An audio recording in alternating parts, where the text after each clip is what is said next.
All right, Cubs fam, you guys have all seen the latest episode of The Mando. I hope if you haven't, go ahead and get out of here. We're going to spoil the whole thing for you. And by request, I have brought on a panel of a lot of people you guys probably know if you're hanging around the community to discuss the latest episode. All right, let's get into it. Go ahead and punch it, Chewie. Let's talk Mando.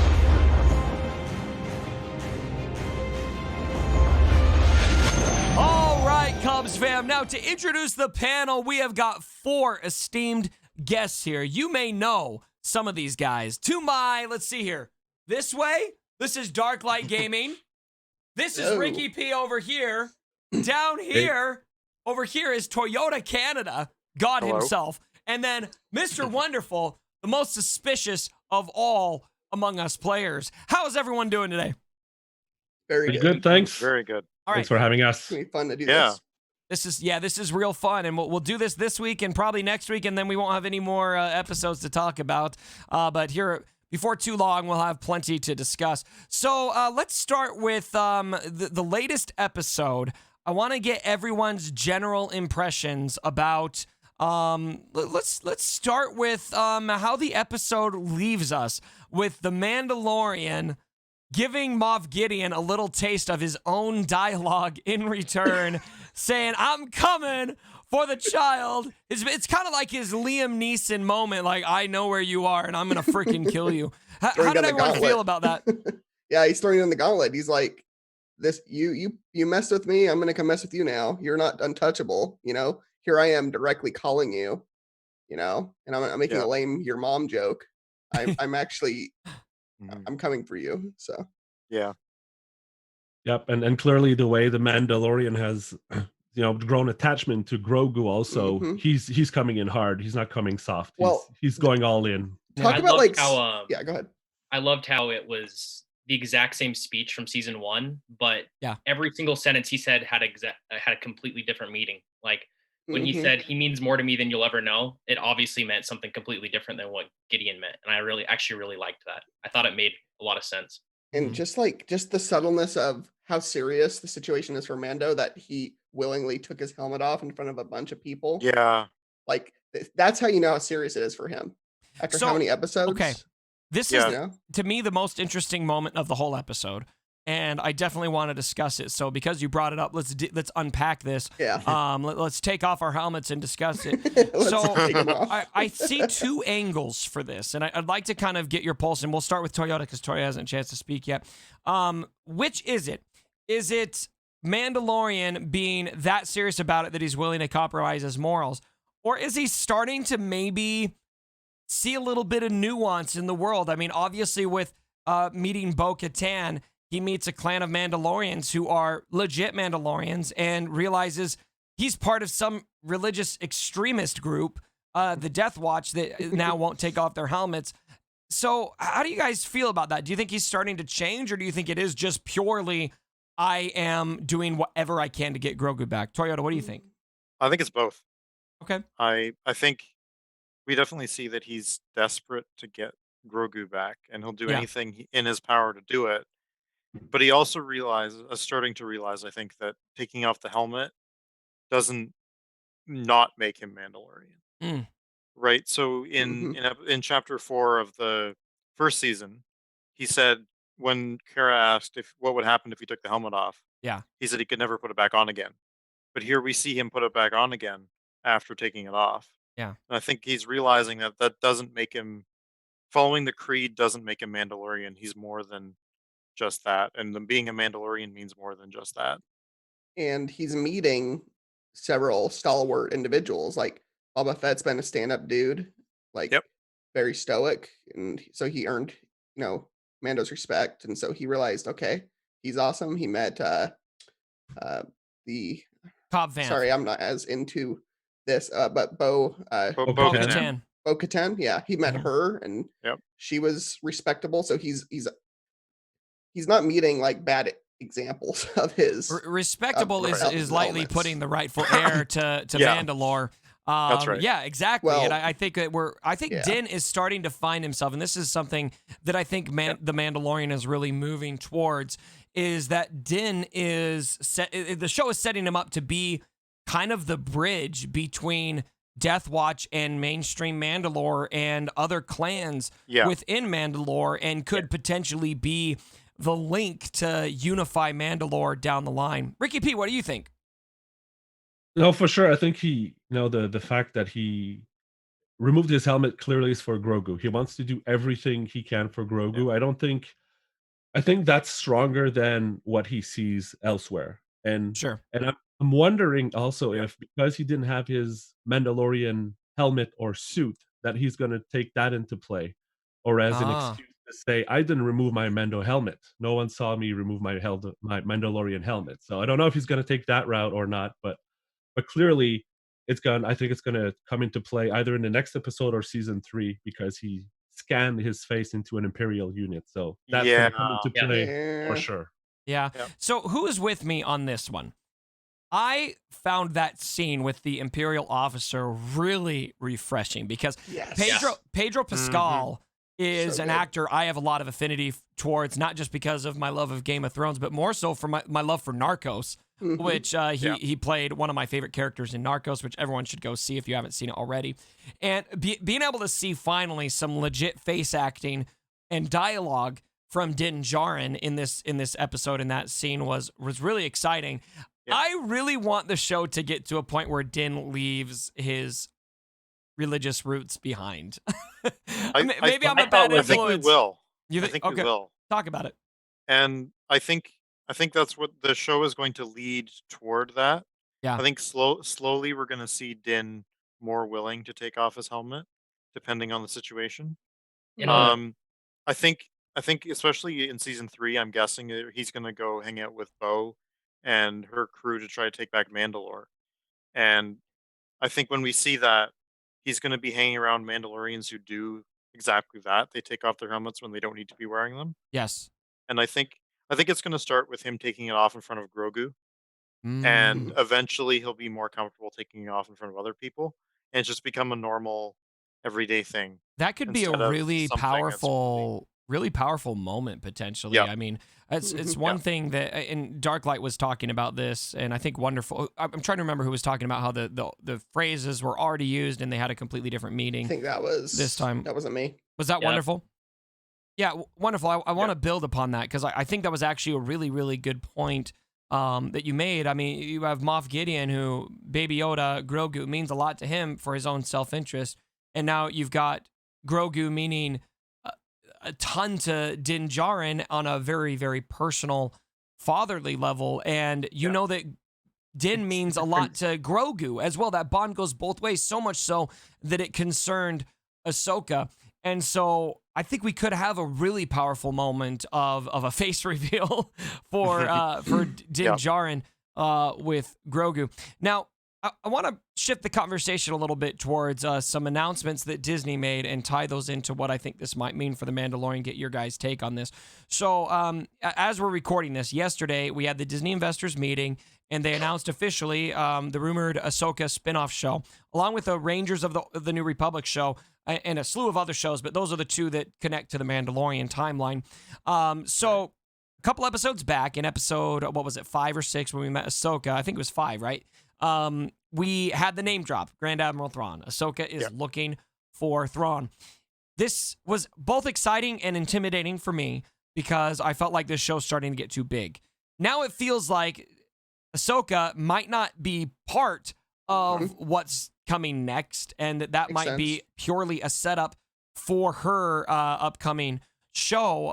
And then we also have Ahsoka, who sent, obviously, Mandalorian and Grogu to Tython, which was a great episode where we finally saw Boba Fett, and Grogu clearly reached out to a Jedi. And so let's discuss that kind of plot line right now. What do we think? First, I want to talk about what do we think is coming with Ahsoka, and then I want to talk about who we think this Jedi might be. So first and foremost, Wonderful. Haven't heard from you in a little bit. What do you think is coming for Ahsoka? Do you think we're going to see her again in The Mandalorian, or do you think that that episode was purely there to send them to Tython to meet some other Jedi, and we're going to have a spin-off show for everything else Ahsoka related? I actually don't think she's coming back for The Mandalorian. I think it was definitely a way to advertise the Ahsoka show. I hate you. I want to see her now. Oh, I want her to come back too, but I don't think she will, just because I think Rosario Dawson's going to be, obviously, it's the series is named after her, so she's going to be obviously the main character there. Yeah. And I think there's a very good shot that they could be doing a sort of adaptation of the original Thrawn trilogy books from the 90s. It's set in a similar period after Return of the Jedi. Yeah. Thrawn is around without the Emperor around at this point. Mm. And then there's a Jedi opposing him.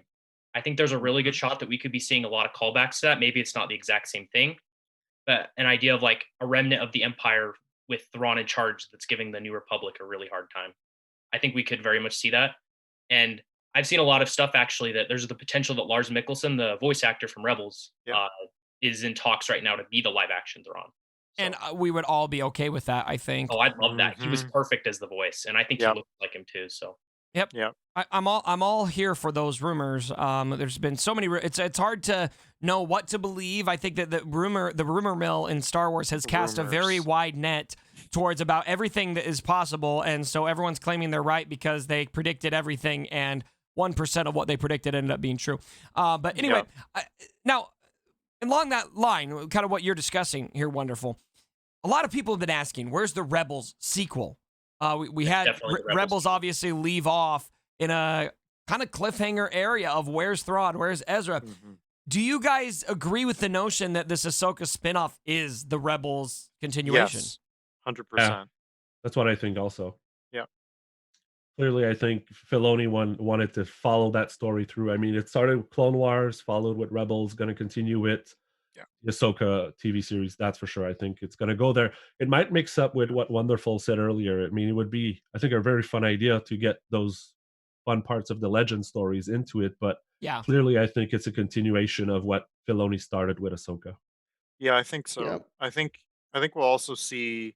I mean, I think we could see Ahsoka in a future season of The Mandalorian for one episode, like another cameo sort of crossover, like they did in the CW Arrowverse on TV, or the Netflix Marvel shows.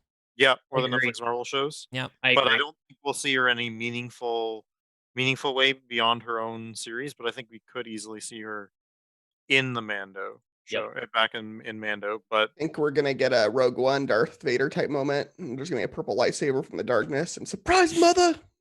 Someone's gonna be back. Everyone keeps. I keep seeing articles and. And people, matter of factly, like, Mace is just going to come back, like, as if it's a given, because they just bring everybody back in Star Wars. And I'm just like, please, let someone stay dead. I don't think let Mace rest. I don't. Well, I think people have a pipe dream about Mace personally, but there is a gap in the canon on what happened to Mace, and so I think it's natural for any opportunity that could lead to that for there to be speculation. But right now, nobody's ever really gone. Yeah, nobody's ever really gone. That's right. Okay, so talking though about what we're getting at here on Ahsoka being limited to her show, we know that Grogu reached out to a Jedi. We're assuming he reached out to at least a Force user, probably a Jedi, on Tython. Who do we think that Jedi is going to be? A lot of the speculated Jedi are, of course, Ezra. Cal Kestis is a Jedi who's around. Luke is around. Ahsoka could be one of those. I think it's very likely we find out who that's going to be in the next episode. It feels like a very strong setup of saving the day. I hope it's not anybody we know. I hope it's some just random new introduced could be badass Jedi who's kind of like bitter and angry, but not like in the way Luke was and TLJ, like in his own like way, you know, like. Or maybe a more grizzled Cal. But the problem with Cal, I feel like, is even though the actor's still around, they'd have to age him up 20 years. Oh, they can easily age Cal. They could do that. I think it's more like 15. It was like 15-ish years. Yeah. Is it? It's more like 15. I honestly think it's going to be Luke, and I don't think they have an actor cast for him yet. I honestly think it would be the type of thing where you see a green lightsaber ignite, or something like that, or you see like a blonde head from the back. And then it cuts to black. Can't have someone that big be in the Mando. I feel like Mando is adjacent from like they can either do a de-aged Mark Hamill or they could do Sebastian Stan. Like those photoshops have been going around for years at this point. I know. They've been going around forever. Yeah, and apparently Mark has to give his blessing on who is going to be it. He's already said that he likes So- Sebastian Stan. Yeah, so probably maybe they've had that conversation and we just aren't being told and they're keeping under wraps because unlike the sequel trilogy, they're actually keeping things under wraps for these episodes, which is amazing and awesome. I know. I love that we can actually speculate. Yeah, know, it's great instead of them. Hey, look what we did. Yeah, guys. instead of the Please entire love script us. being leaked for Rise of Skywalker. Yeah. Ricky P, what do you think? If Luke showed up, would you like that? Not really.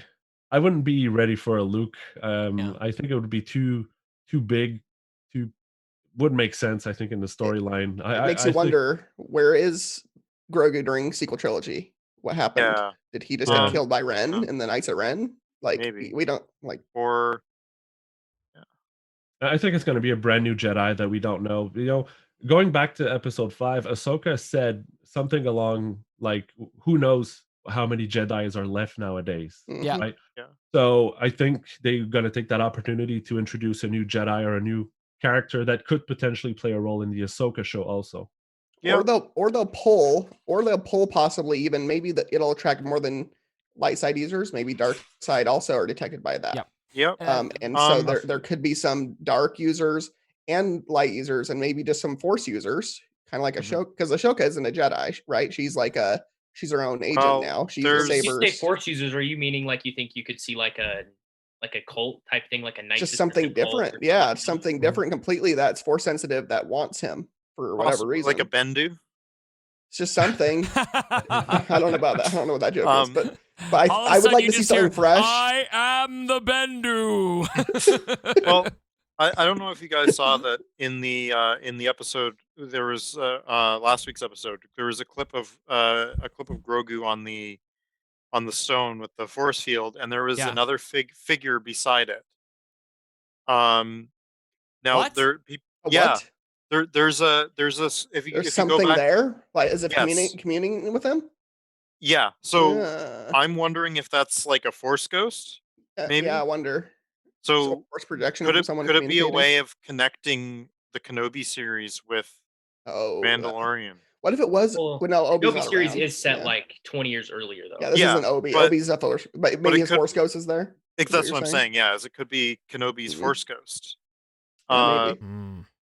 But that wouldn't make sense for. I would think it would be whoever's coming to find him, and not just a force ghost. I mean, that would be a bit odd if it was like Obi-Wan. I'll go tell somebody. Like runs off like That would be an a episode messenger force 8 ghost. Luke. You could have like an episode 8 Luke force projection, I guess. Yeah, that could be it too. Let me go ring Yoda, see what he's up to. He can relay the other halfway across the galaxy to this one guy living in a hut. Fortunately, gotta make sure I don't. Gotta make sure I finish the conversation before I die.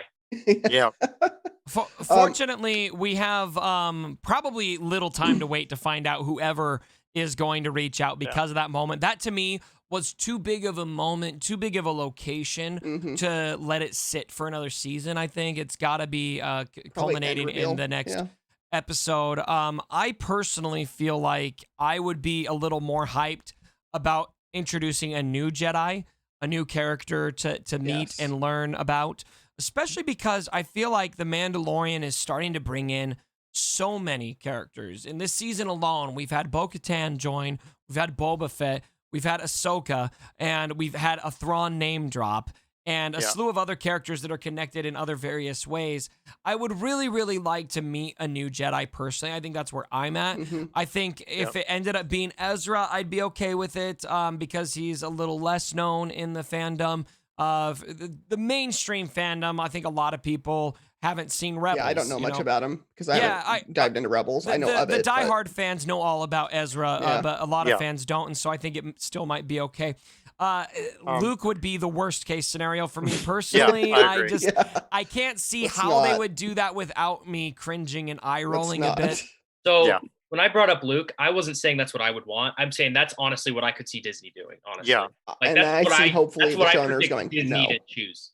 Well, Disney would choose it, and the showrunners would go, "Have you seen what we've done with the series so far? We've introduced a ton of new people. I don't think Disney brought wants some to old do people that. Back." But I think Disney wants to veer far away from the sequels. You notice? I'm sure I think so. Some Disney executive you there. notice They got like Luke, right? You notice the Investors Day.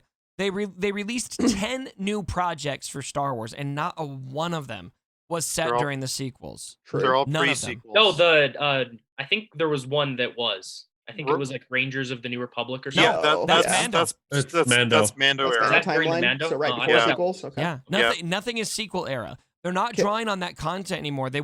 I think they want to distance themselves from that because it was very They do. divisive with the fandom. Yeah. Even though we could debate for days if we like Yes, the we could. sequels or not. I Let's think switch to there's- TLJ talk, guys. TLJ Please no. minute. There's things I No. like about them, things I don't like about them.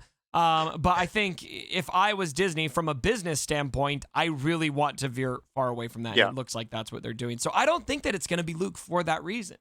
Can I? Because that would have to tie into the sequels, right? Because the question would be, what's Luke doing with Baby Yoda? Oh, he's going to take him to his new Jedi Order. Okay, now we know how Baby Yoda dies. I don't think they're going to do that. Yeah, no.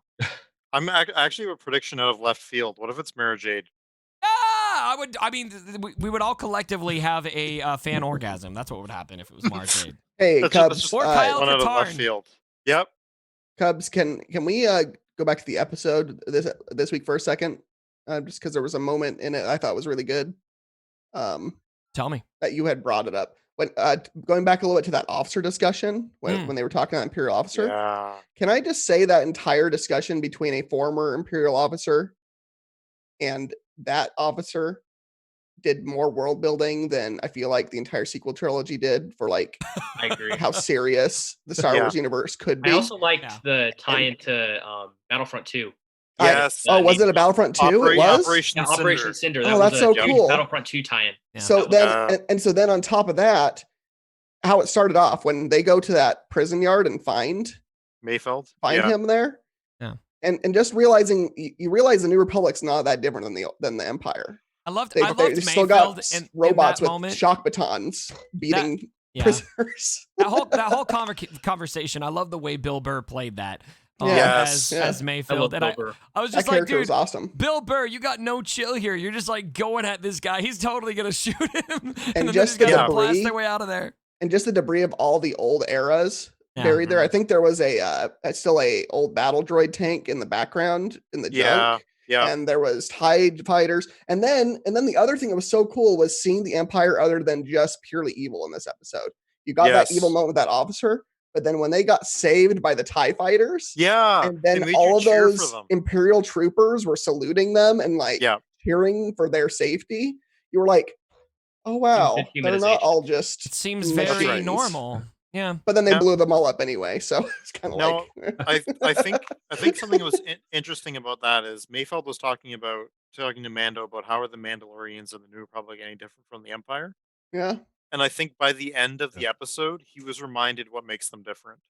Yeah. Yeah, a Because little bit. Yeah, you- for you- talking you- about officer. Yeah, You look at the conversation about Operation Cinder, and for everyone who doesn't know what Operation Cinder is, it's basically the Empire put satellites in orbit around both their own and enemy worlds, and they would activate them, and it would create these electric currents that would create electric storms and all kinds of nasty weather that would basically destroy the planet, nice, make it uninhabitable. nice.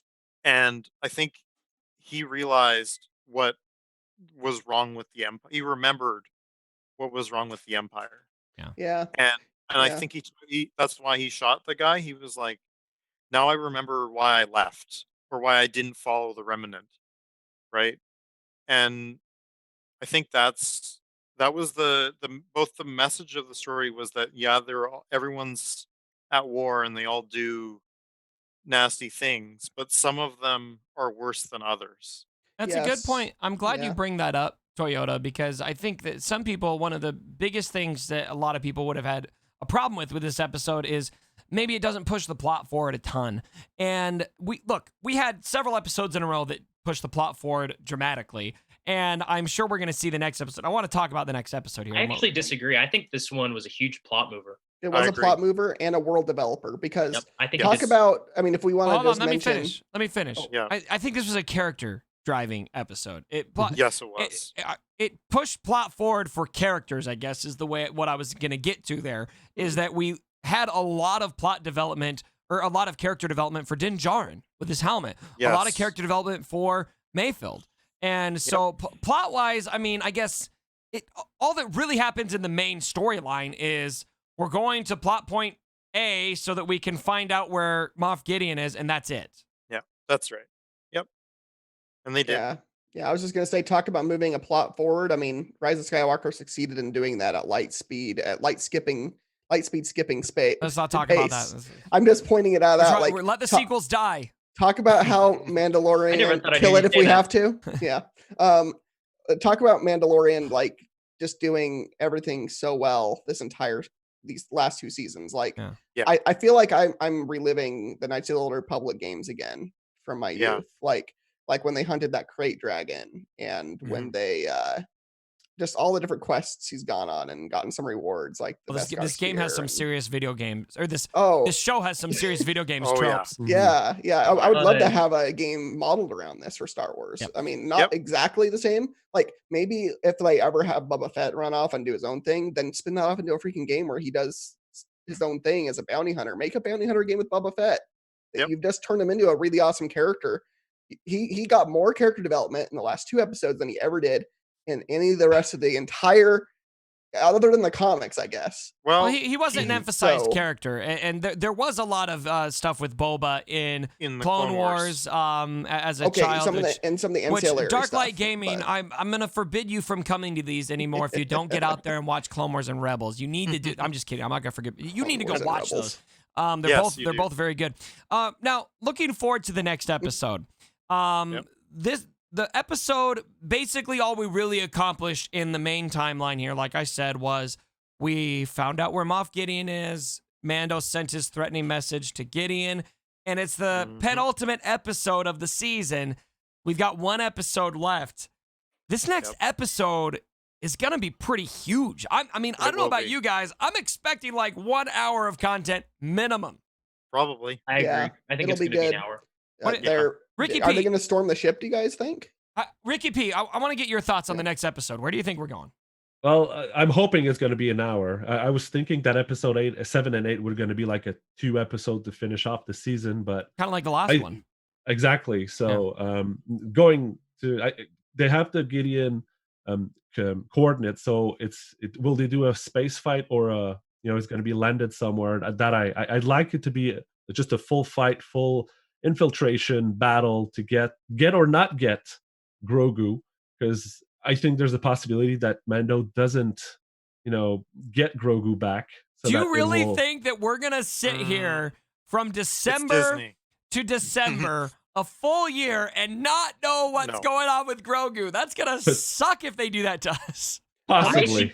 How much past does Moff have with Grogu, by the way? That last episode when he was like, I know what happens when you use force powers, you get sleepy, I felt like they have a lot deeper of a relationship. Like, what was Moff Gideon before the Empire? What was he involved? He was an ISB, so Imperial Security Bureau. And that was the Republic? In the Purge? No. We don't know what his That's what I mean before that, pre-Empire history is, but he was involved in the Mandalorian Purge. They did mention that. Which is likely how he acquired the Darksaber. Correct. Right. Okay. So I just wonder though, like, if he how early on did he know of Grogu? Seems like he's known him for a while or known of him for a while, because anyway, just interesting from that conversation last time to me. I did have an interesting idea. What if he was the one who saved him from the Jedi? I know. I was thinking that too. What if it was him for some reason? Oh my gosh. Yeah, because he must have been around. I mean, Moff Gideon's a pretty old dude, like. What if Moff Gideon saved What if Moff Gideon has history with the Jedi? Yeah, I mean, he wasn't always a Moff. We have to remember that. Like, he was a young man during that specific period. He could have a lot of history with Grogu. Yeah. Wow, what a fascinating theory, Toyota. Yep. Yeah, that's why I was thinking the same thing. Yeah, it could work, or it could be. I was thinking Bad Batch would be another potential option for having rescued Grogu, because you don't know how Bad Batch, because you don't know how the chips work, right, for them. Right. So we're gonna find out. A renegade clone division would also make sense, because they would have been able to get in and get out with any issue.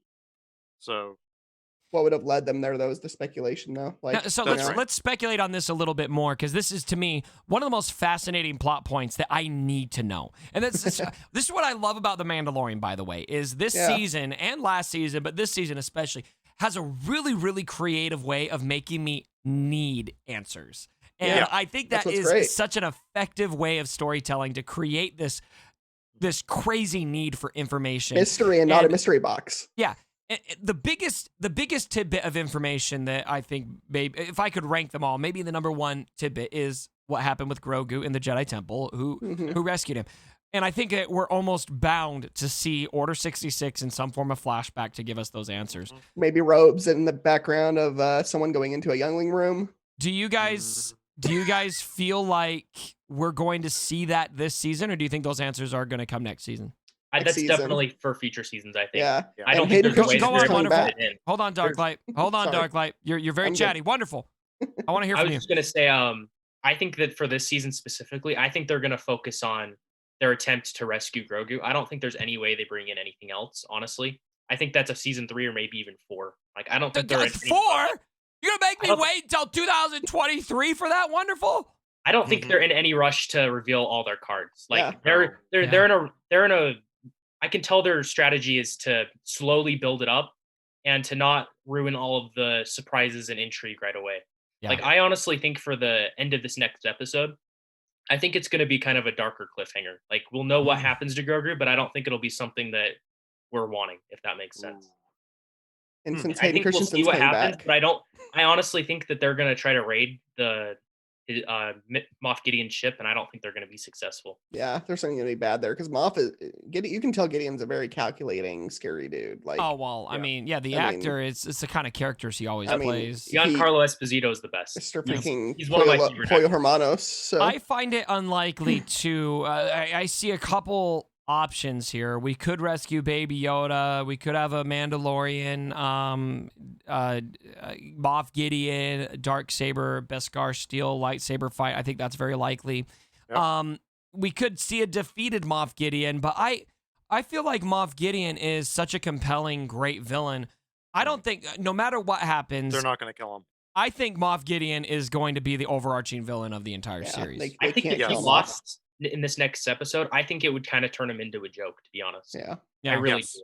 Like, I feel like it would take a lot more of a struggle than one episode to have Moff Gideon lose that badly. Because if he loses him again, it would be kind of a repetitive plot point to have him steal him again, and then they have to rescue him again. So, Well, Question what for you if- guys. Oh, okay. Go Really on, quick. Toyota. I want to hear Toyota's thought real quick. So Okay. here's the question: What if he wants them to take Grogu back? What if he gets what he needs from Grogu, Oh, and he wants to see what path Mando will lead Grogu down because maybe he thinks he's leading him towards the dark side? What if he wants that, or he wants to Toyota give with the him back spicy to theories today. or he wants Grogu to go back and get stronger so he can later pick him up later to get more blood, because we know that that when scientist was trying to take blood from him, he had to be very careful not to take too much or he would kill him. Said the M count was too low. Well, just the amount of blood in him is too low. Yeah. yeah, Not much it was blood. the blood, I think. Yeah. I have a Base- question for you guys about the Darksaber. Can it cut through Beskar? No. It's it's like a lightsaber. So That's there's why I think no that's why difference other the than aesthetic? Mandalorian got the spear. Honestly, Yes. Okay. the Oh, spear was their way of 100%. preparing that duel. Oh yeah, I did read about that the Beskar spear Yeah. would.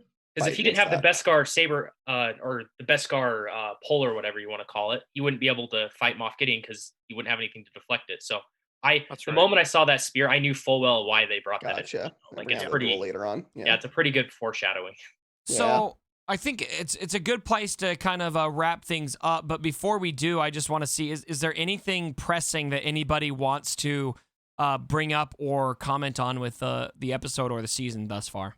Slave One mine at the end, blowing up the TIE fighters. How do we not That talk was about the great. seismic charge? Bam! Yeah. I was This is just like, best. yes! I was watching the episode so early, and as soon as it dropped Cracked out, me I was up. like, here it comes, here it comes.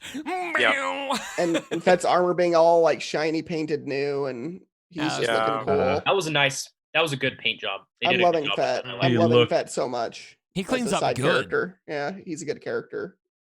So we all collectively love the seismic charges. I actually watched a really interesting video. Everyone should go watch Eckhart's Ladder video on Slave One and the Mandalorian. Really, really interesting video about how Slave One changes a lot for Din Djarin, because the Razor Crest was just a very, very basic ship. so to speak, and there were advantages to it, which is namely that it was such an old ship that a lot of sensors wouldn't pick it up or understand what it was. But Slave One, from a combat perspective, is so much more equipped than the Razor Crest was. In particular, Razor Crest only has front-facing blaster fire.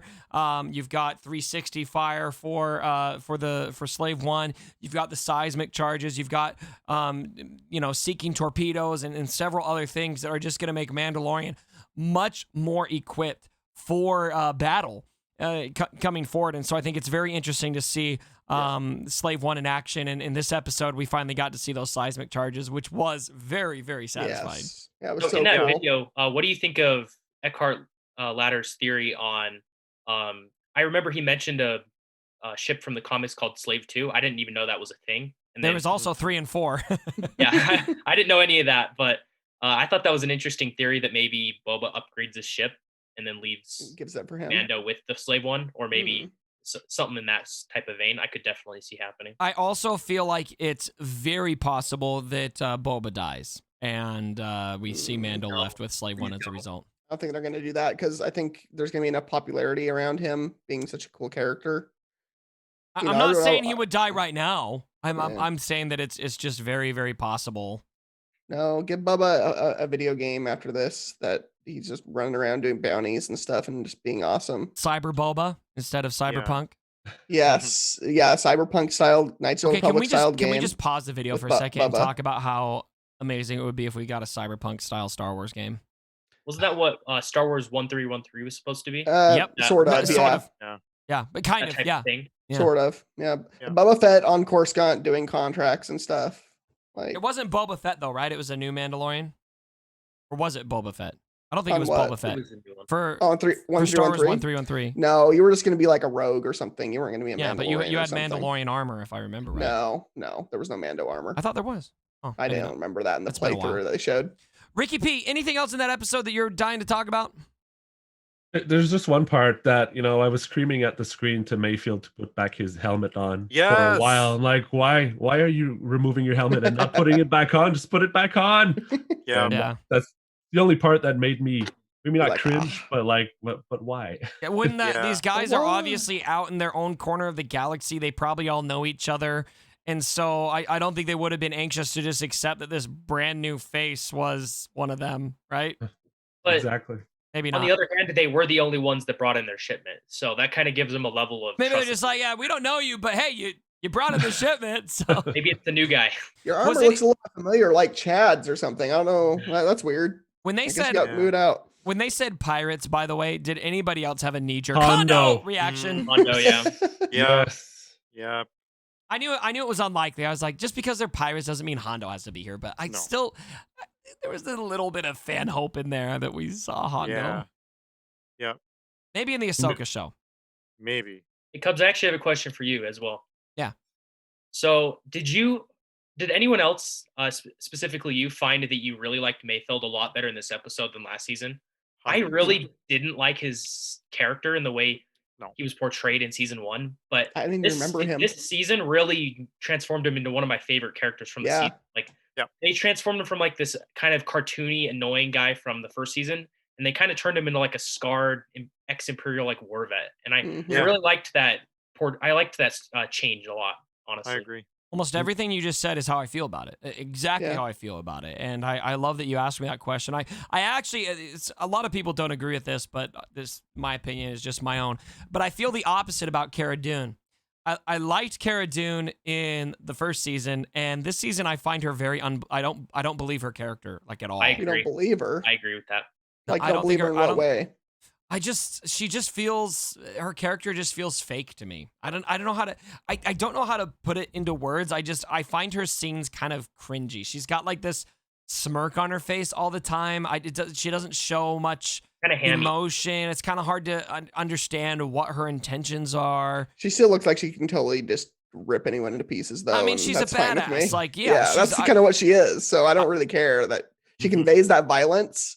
And then the other lady too, I really like her too. Fennec Shand. I like Fennec a lot really better. Good supporting characters. Cara, I don't know. Wonderful. You said you agree with me. Back me up on this. Yeah, I totally agree. It's kind of like I've seen interviews with Cara Dune's actress, and she acts nothing like Cara Dune in the show. So it almost seems like she's just like acting a little too hard, if that makes sense. Like she's trying a little too hard to be like tough or imposing or something. She doesn't have to though. Like she's built like I don't think I've seen a woman built like her She's before, thick with like in a 5 show. capital C's. Yeah, Yeah, like she's she's very, a tough very looking hardcore. person. Like Yeah. she looks like a bruiser. Like she's gonna, yeah, you wouldn't want to mess with her. Toyota, how do you feel about Cara Dune? I'm not particularly bothered by her in this season. Okay. I wouldn't say like I'm bothered. I just don't really. She's not my favorite. I do like the sort of evolution of her character from being wanted by the New Republic to actually putting that aside for the safety of the people that she's looking over. On Navarro. Like, on Navarro, yeah. She kind of put aside her differences with the New Republic and decided to work for the greater good. I feel like there's meaning there. Sure. And there's more to explore with her character. Okay. Yeah. Yep. I think that this cast now that Mando's getting around him, that's making it feel like more like Knights of the Republic to me. Yeah. Like more and more of these characters that are developed are people from totally joining a different band. walks of life. Yeah. That's a really good point, Darklight, where like you would in Knights of the Old Republic during the whole game, you would slowly get new companions and new friends that you would meet along the way. Like for example, like Jolie, you would find in Kashyyyk, or you'd find HK on Tatooine. Yeah. I kind of agree with that. That's a good point. It's really cool. They're kind of doing that same thing. And like she kind of reminds me a little bit of like Ordo or Canderous Ordo or something. I remember running into Canderous and as a kid being like, Canderous is so cool. And he's like, I want to join you. I'm like, yes, please join me. I want to use your giant gun. Kill my enemies. Duke Nukem. I mean, Canderous Ordo was great. So he's way better than Duke Nukem. Don't sell Ordo short like that. He just looks like him. A little bit. Well, that's gonna wrap up our conversation for this week. We'll bring, if you guys all want to come back, same panel. Maybe we'll add 1 or 2 faces next week to talk about the season finale of The Mandalorian season 2, and then we're all gonna go into a deep Star Wars depression while we wait for a full year for our next round of Star Wars content. So everyone in the comments, drop your fan theories below, and we will be doing a Twitch watch party for the latest episode of The Mandalorian. That will be live as the episode launches. That's 12 a.m. Pacific Standard Time. It's going to be 1 a.m. my time. We're going to do it. I would encourage all of you to come join me, and we'll watch the episode together, and you'll see my reaction. I'll hear your reactions, and we'll have a lot of fun with that season finale. So, all right, fam, that's going to do it for today. Thanks so much for joining me for the video. Toyota, Darklight, wonderful, and Ricky P, thanks for joining us. Thank you, Cubs. Thanks for having us. All right. And as always, my brothers, don't forget,